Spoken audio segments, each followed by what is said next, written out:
Don't let a pit stop ruin your perspective on the promised land.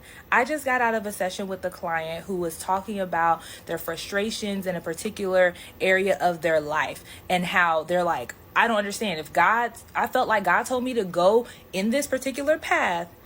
I felt like this is what God told me to do. Why is it not working out the way that I intended? And I think that sometimes we put way too much stock in this idea that God is going to come down from the clouds and tell us exactly what to do. Or even when we feel like he has given us direction or an idea of how to proceed forward in a particular area of our life, our automatic assumption is that we're automatically going to go to the promised land or whatever it is we envision as the promised land because God said, do this.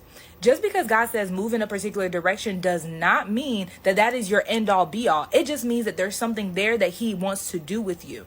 There's something there that he wants to do in you. He has intention and purpose for that season, but that intention and purpose may not be your comfort.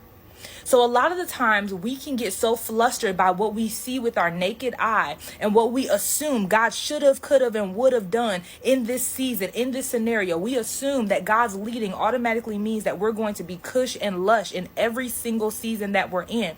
When the truth of the matter is, a lot of the times God places us in pit stops before we get to the promised land. And I talked to her about how Moses didn't go from burning bush to Canaan.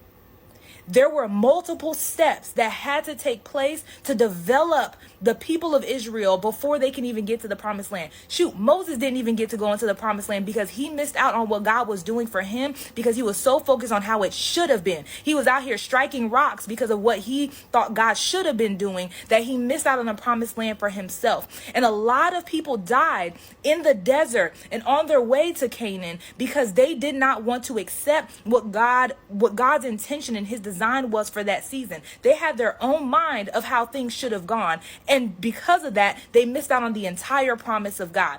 Don't be the person that gets so stuck in what you think the pit stop should be that you miss out on the promised land because you don't want to just allow God to be God and allow the season to be what it is. The reality is God is always working in us something, and it's ultimately for our good, but it may not always feel good in the process. So do not let your pit stop ruin your perspective and your chance to access the promised land.